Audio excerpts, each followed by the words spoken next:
Sarah Martinez had been flying commercial airlines for 8 years, but she had never experienced anything like Flight 447 from San Diego to Chicago. The red-eye departure at 11:30 p.m. meant most passengers would sleep through the journey, and Sarah planned to do the same during her off-duty travel back home. She settled into seat 8A, her usual preference for the aisle seat that gave her quick access to the bathroom and allowed her to stretch her long legs. The Boeing 737 was only half full, which meant everyone could spread out and get comfortable for the 4-hour flight. Sarah pulled her airline-issued blanket up to her chin and adjusted her travel pillow. As a commercial pilot herself, Sarah knew the importance of rest. She had learned to sleep anywhere, in crew quarters, airport lounges, even standing up during long layovers. Tonight was different, though. She felt unusually tired after completing a grueling week of back-to-back international flights.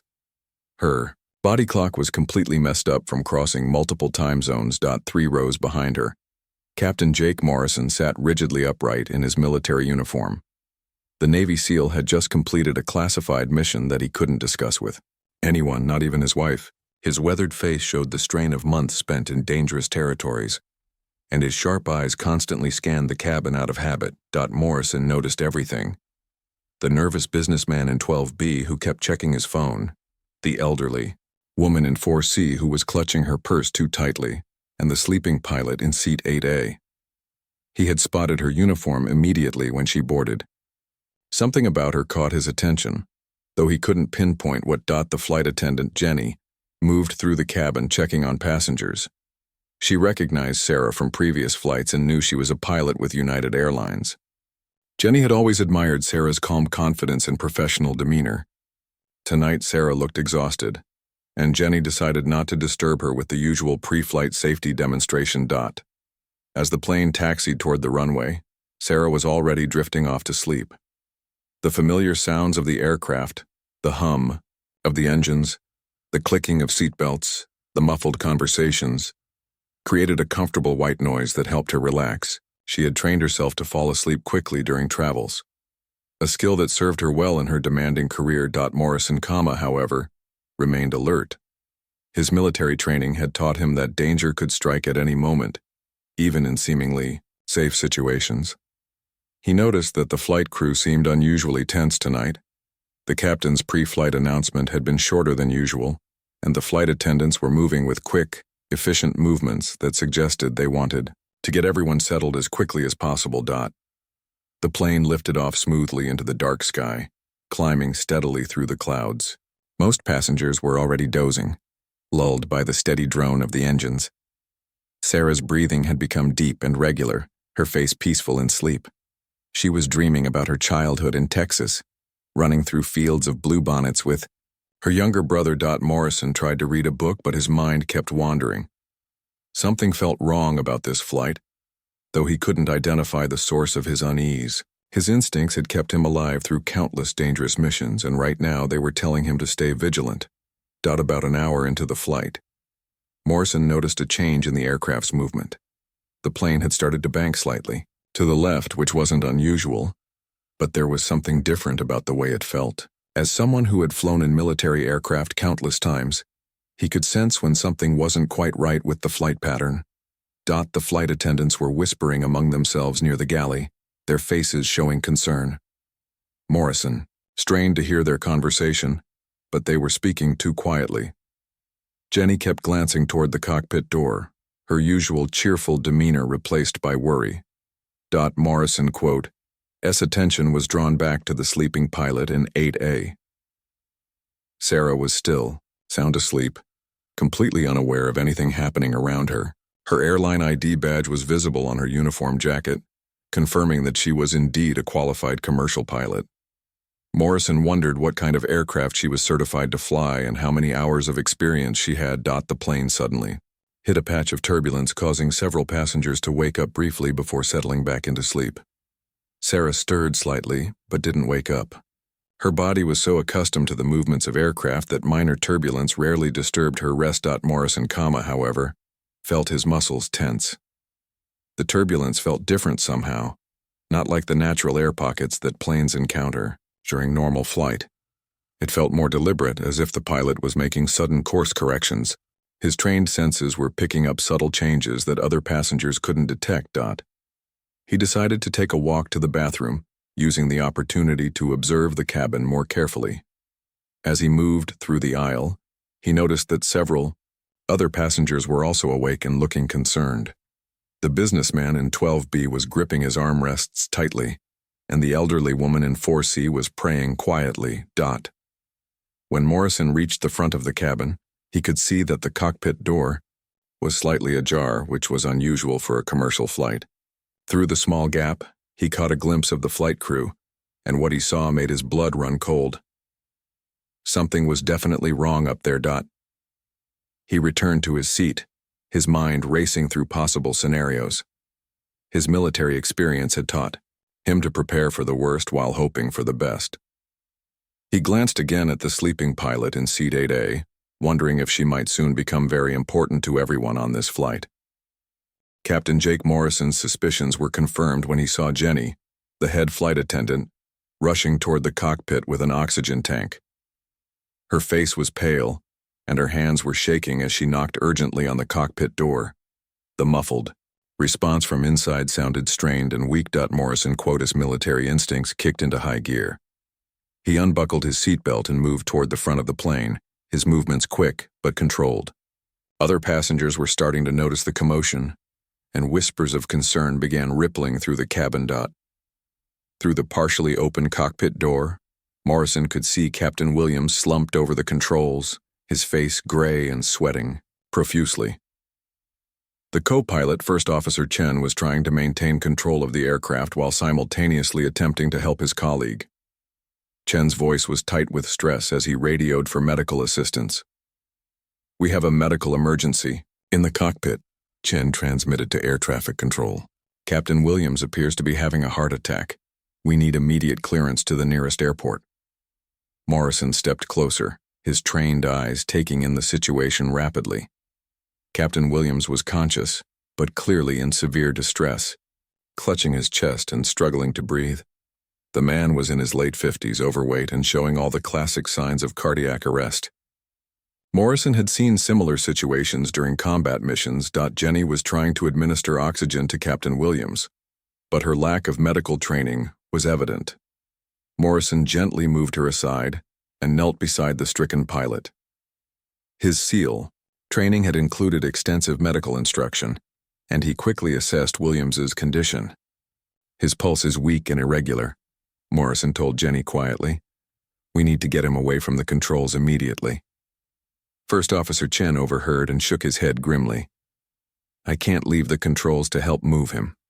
This aircraft is too heavy for me to handle alone, especially with weather moving in ahead of us." Morrison looked at the instrument panel and understood the gravity of the situation. The Boeing 737 was flying through increasingly turbulent air, and managing the aircraft required the full attention of an experienced pilot. Chen was competent, but he was young and had only been flying commercially for 2 years. "What about autopilot?" Morrison asked. "It's been acting up intermittently," Chen replied, sweat beading on his forehead. "We've been flying manual most of the flight. I don't trust it in these conditions."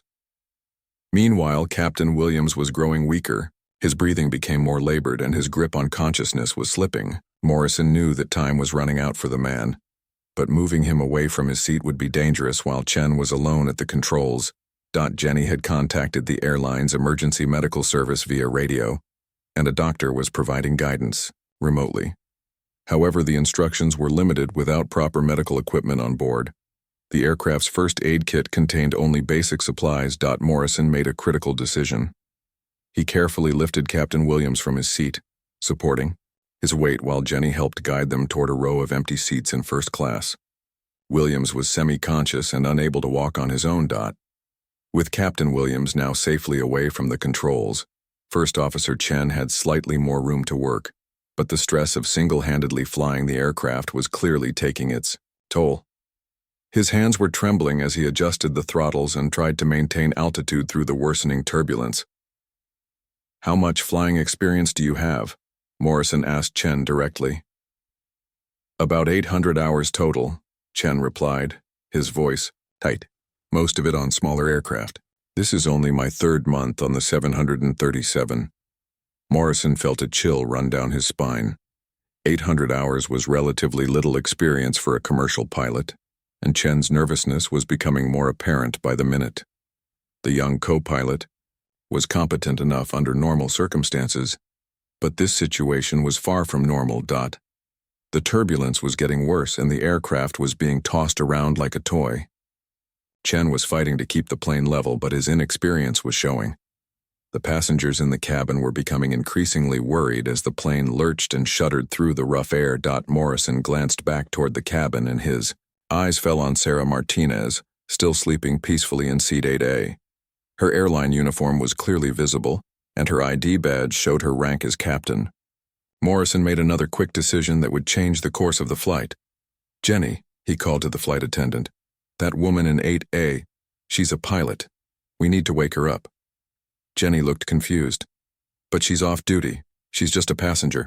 "She might be our only hope," Morrison replied grimly, looking at First Officer Chen's increasingly panicked expression. As another wave of turbulence hit the aircraft, Captain Williams was now unconscious, his breathing shallow and irregular.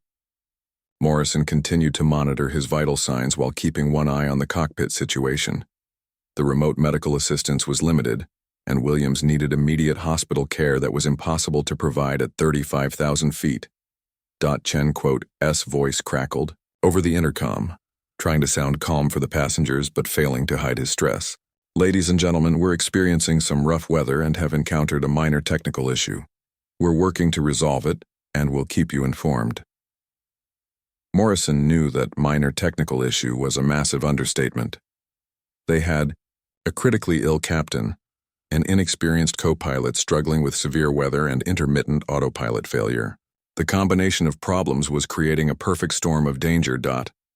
He looked toward Sarah again, knowing that waking her might be the difference between life and death for everyone aboard Flight 447.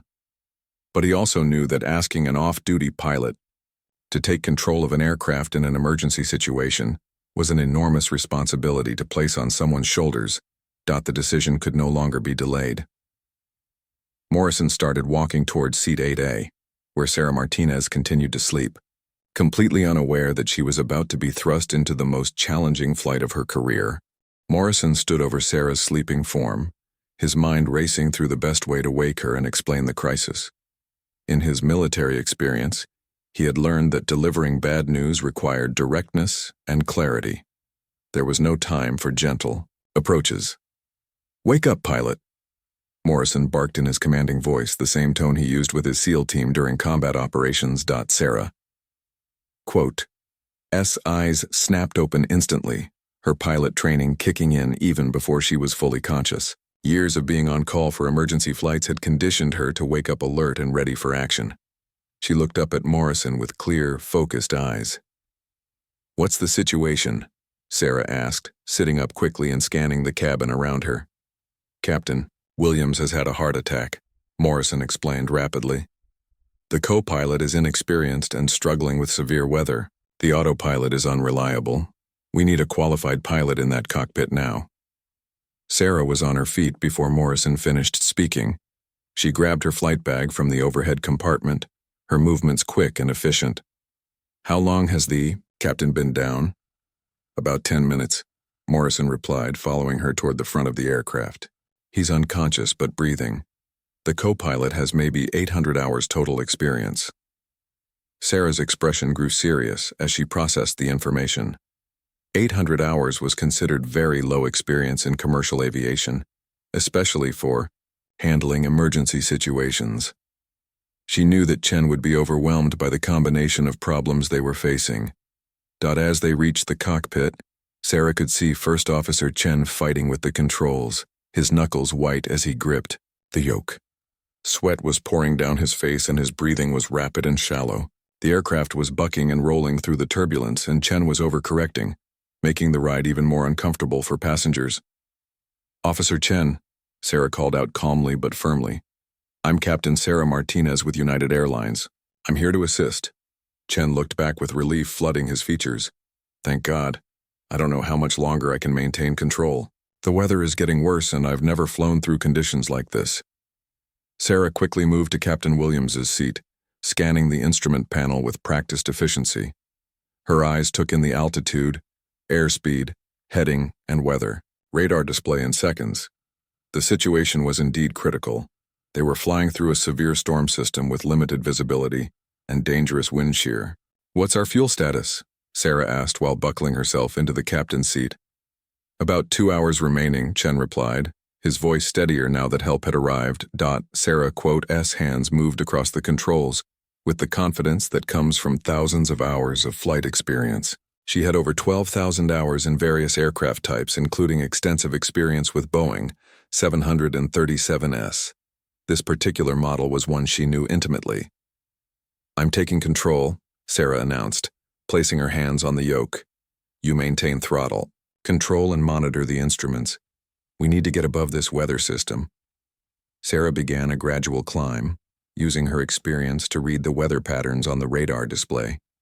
She could see a gap in the storm system about 20 miles ahead where they could find smoother air at a higher altitude. Chen watched in amazement as Sarah's smooth inputs calmed the aircraft's wild movements. Morrison had positioned himself where he could monitor both Captain Williams and the cockpit situation. Williams's condition remained critical, but he was stable for the moment. The real challenge was getting the aircraft safely on the ground where Williams could receive proper medical attention. "We need to divert to the nearest airport with medical facilities," Sarah told Chen. "What are our options?" Chen consulted the flight charts. "Kansas City is about 45 minutes ahead, but they're reporting severe weather. Denver is further, but has better conditions." Sarah studied the weather radar carefully.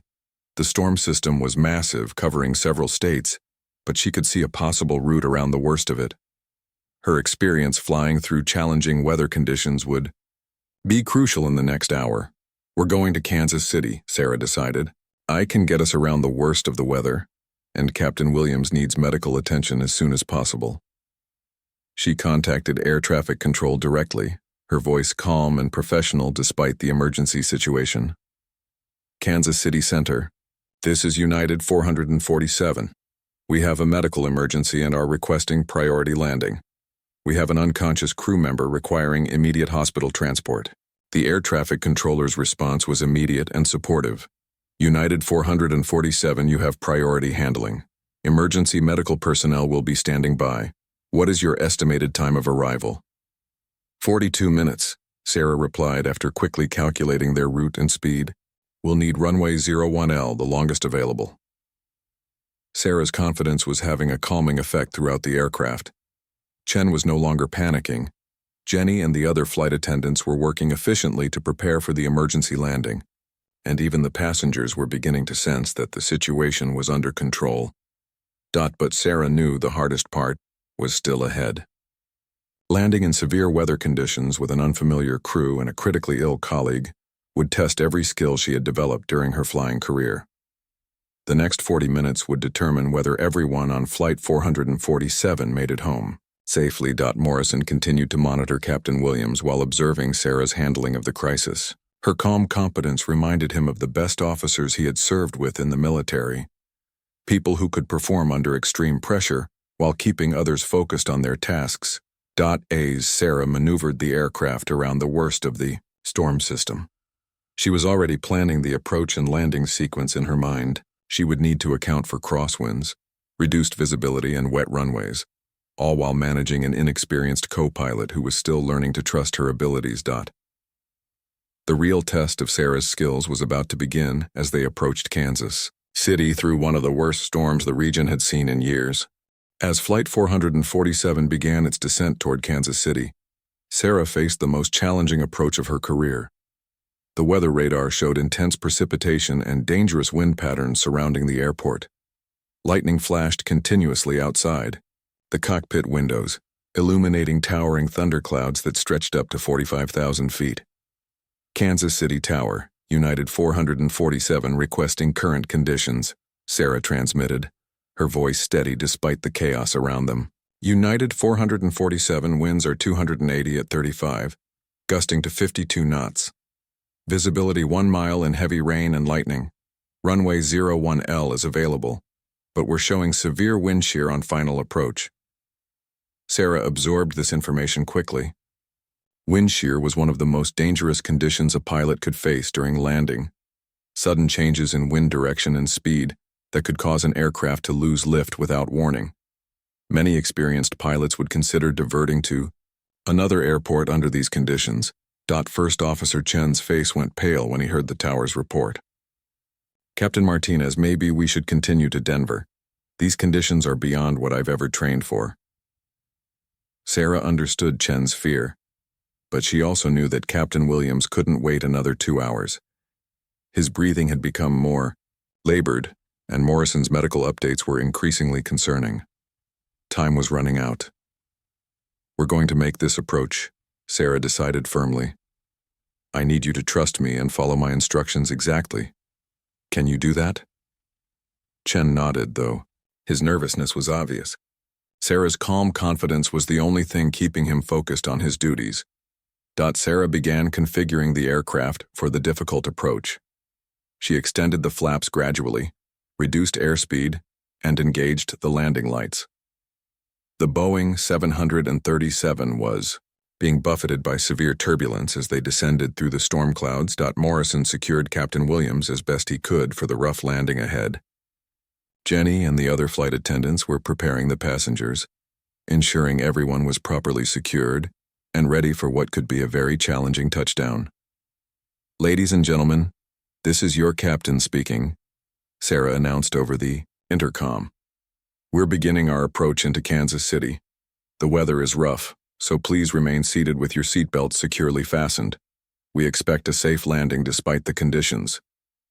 Her calm tone helped reassure the frightened passengers, though many were still gripping their armrests as the aircraft shook violently through the turbulence. Sarah had to use considerable physical strength to maintain control of the airplane as the storm tried to push them off course.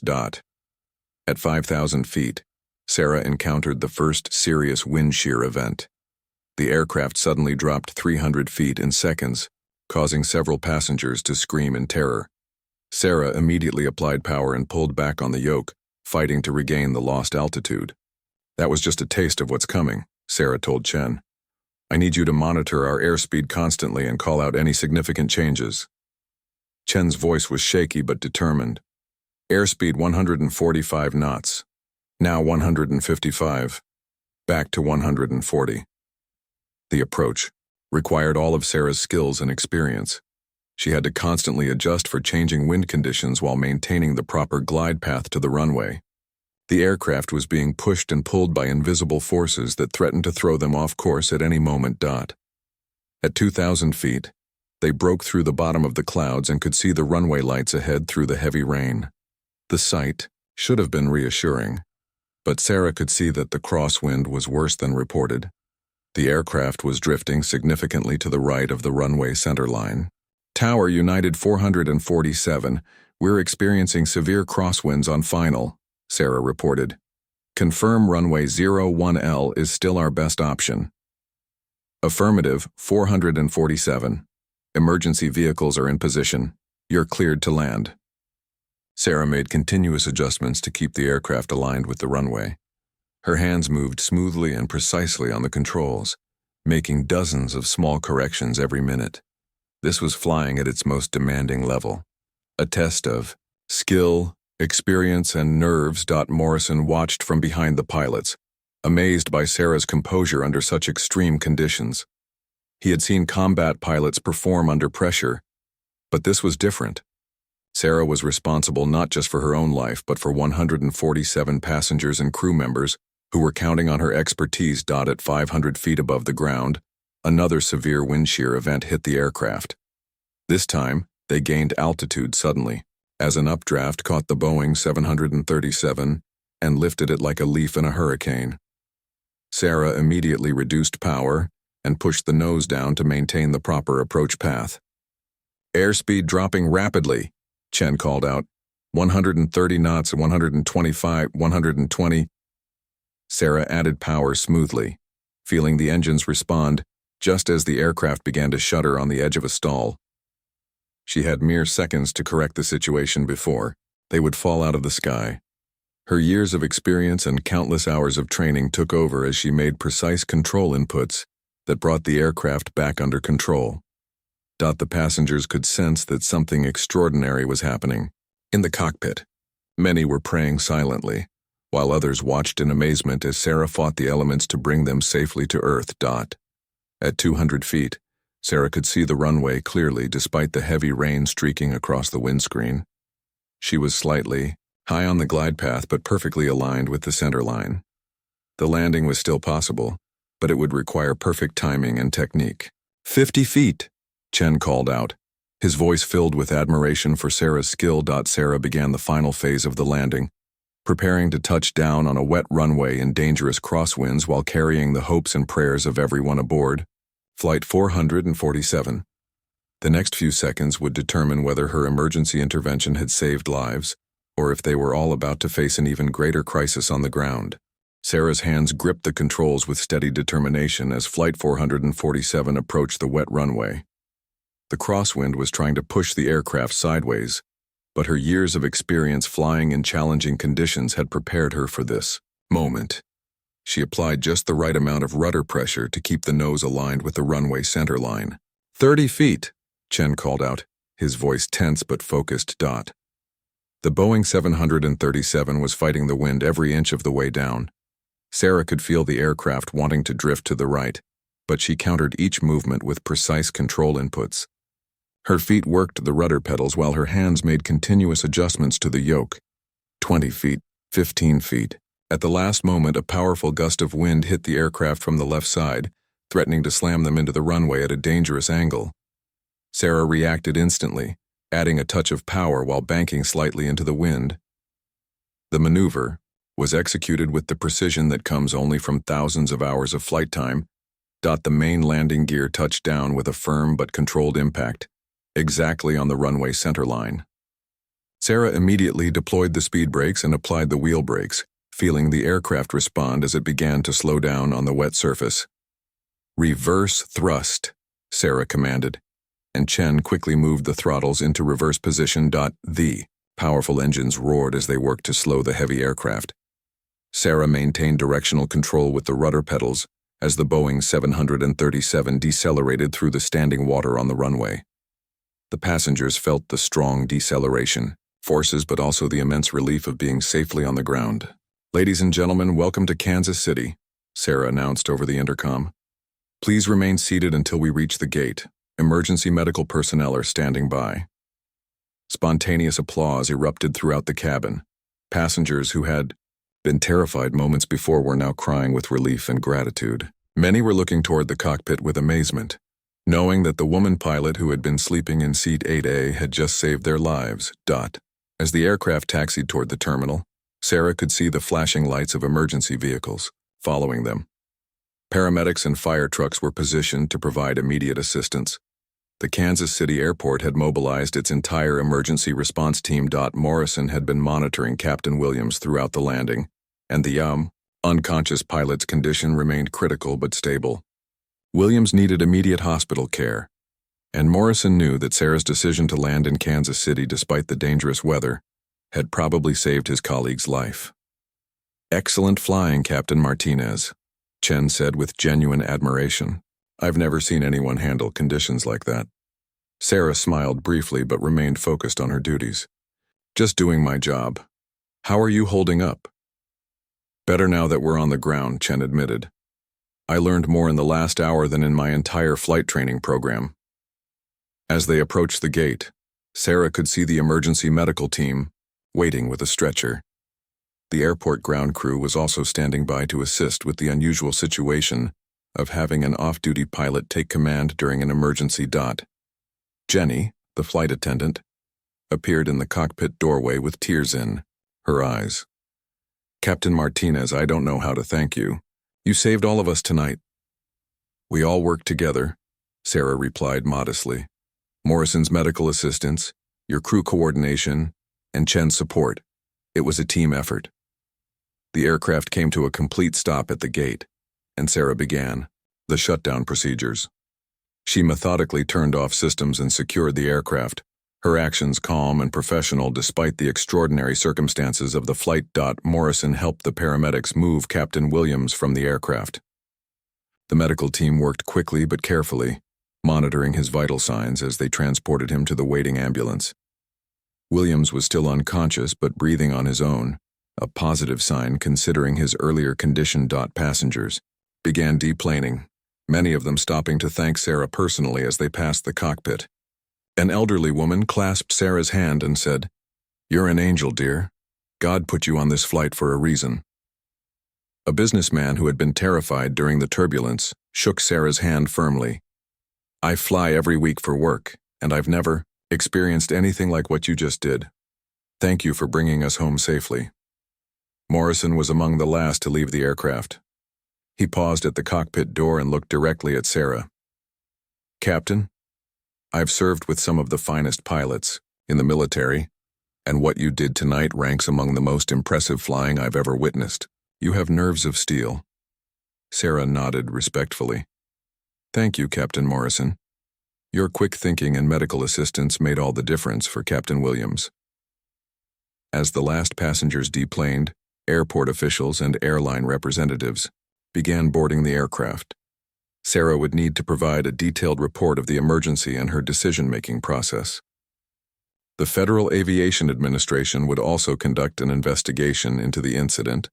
First Officer Chen remained in the cockpit with Sarah as they completed the final paperwork. "Captain Martinez, I know this wasn't your flight, but would you be willing to put in a good word for me with the chief pilot? I feel like I learned more tonight than in months of regular flying." "You did well under extreme pressure," Sarah assured him. "That's exactly the kind of experience that makes a pilot better. I'll definitely mention your professionalism in my report." News crews were already gathering outside the terminal, having heard about the dramatic emergency landing. The story of the sleeping off-duty pilot who woke up to save Flight 447 was spreading quickly through social media and aviation circles. Sarah's phone was buzzing with messages from her family, friends, and colleagues who had seen the early news reports. Her airline's chief pilot had already called 3 times, wanting to speak with her about the incident. The company's public relations team was also eager to arrange interviews. But Sarah's primary concern remained Captain Williams' condition. She asked Jenny to keep her updated on his status at the hospital. The man had a family waiting for him at home, and Sarah hoped her quick decision to land in Kansas City had given him the best chance for recovery. The airport medical team reported that Williams was stable and responding to treatment. His quick transport to the cardiac unit at the nearby hospital had been crucial. The doctors were optimistic about his recovery, though he would need extensive treatment and rehabilitation. As Sarah finally prepared to leave the aircraft, she reflected on the extraordinary events of the night. She had boarded Flight 447 as a tired passenger, looking forward to sleeping through the journey home. Instead, she had found herself thrust into the most challenging flying situation of her career. The experience had reminded her why she became a pilot in the first place.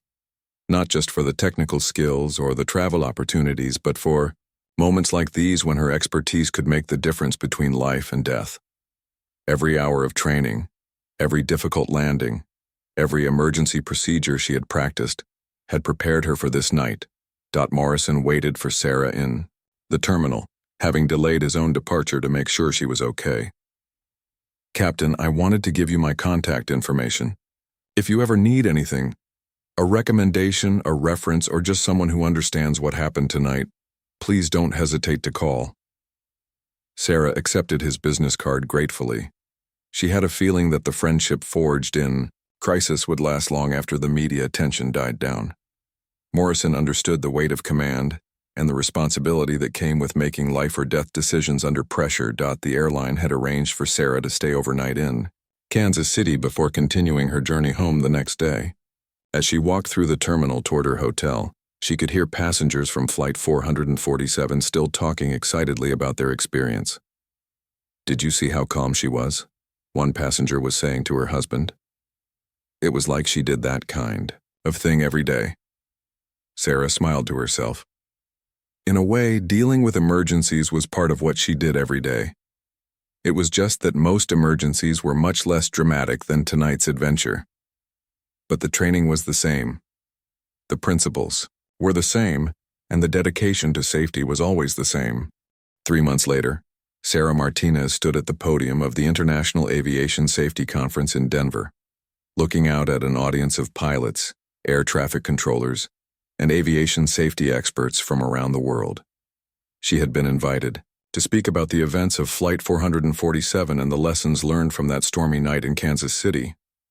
"Good morning, everyone," Sarah began, her voice carrying the same calm confidence that had reassured passengers during the emergency. 3 months ago, I boarded a flight as a passenger, planning to sleep through the journey home. I had no idea I was about to experience the most challenging and rewarding night of my flying career. In the audience, Captain Jake Morrison sat in the front row, having flown in specifically to hear Sarah's presentation. He was now working with airline security consultants, using his military experience to improve passenger safety protocols. The friendship that had begun in crisis had grown stronger over the months. Sarah clicked to her first slide, showing a weather map of the storm system they had encountered. "What I want to share with you today isn't just about emergency procedures or technical flying skills. It's about the importance of teamwork, preparation, and the willingness to step up when others need help." The aviation industry had taken notice of the Flight 447 incident. Sarah had received commendations from the FAA, her airline, and several pilot organizations. More importantly to her, Captain Williams had made a full recovery and was back to flying, though with strict medical monitoring and lifestyle changes. "First Officer Chen, who was in the right seat that night, is here with us today," Sarah said, gesturing toward the audience. Chen stood and waved, receiving warm applause from the assembled aviation professionals. He had gained confidence from the experience and was now one of the airline's most promising young pilots. Sarah continued her presentation, walking through the decision-making process she had used during the emergency. She emphasized the importance of continuous training, staying current with emergency procedures, and maintaining physical and mental readiness even when off-duty. "One question I'm often asked is whether I was afraid during that approach into Kansas City," Sarah said, pausing to look around the room. "The honest answer is yes, I was concerned about the conditions and the responsibility I had accepted. But fear becomes manageable when you focus on your training and the task at hand." In the months since the incident, Sarah had become something of a celebrity in aviation circles. She had appeared on several television shows and had been featured in aviation magazines. However, she remained humble about her role in the events, always emphasizing the team effort that had made the successful outcome possible. "Captain Williams has asked me to share a message with you," Sarah said, advancing to her next slide. "He wants everyone to know that his recovery wouldn't have been possible without the quick thinking of Captain Morrison, the professionalism of the flight attendants, and the support of First Officer Chen. Aviation safety is always about teamwork."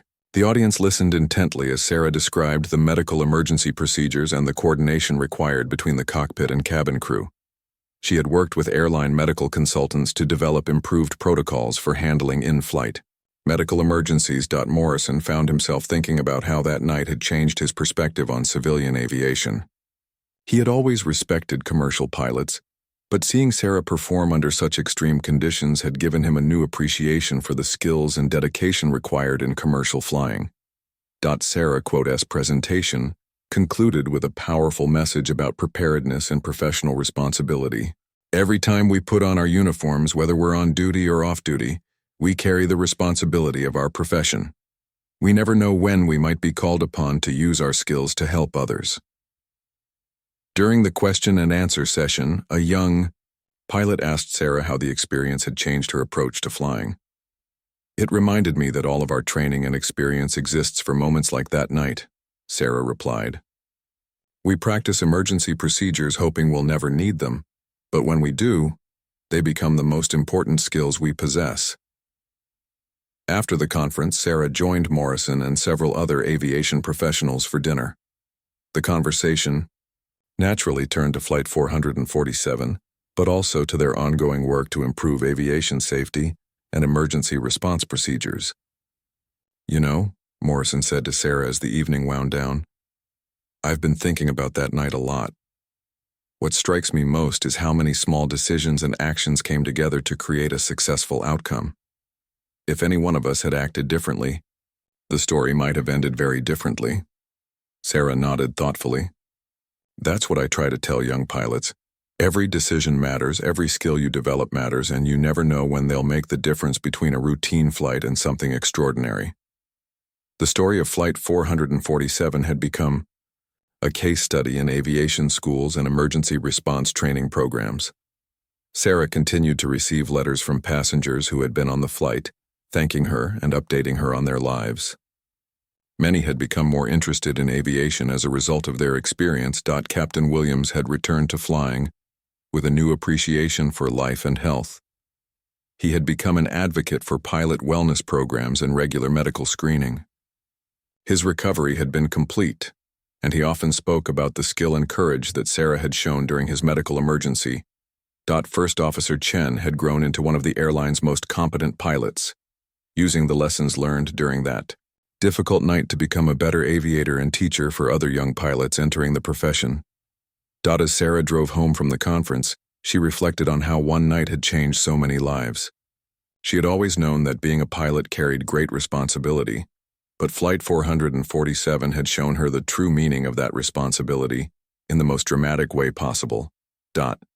She still flew regularly, still loved the technical challenges and the freedom of flight. But now she also carried the knowledge that sometimes the most important flight of your career begins when you're just trying to get some sleep in Seat 8A.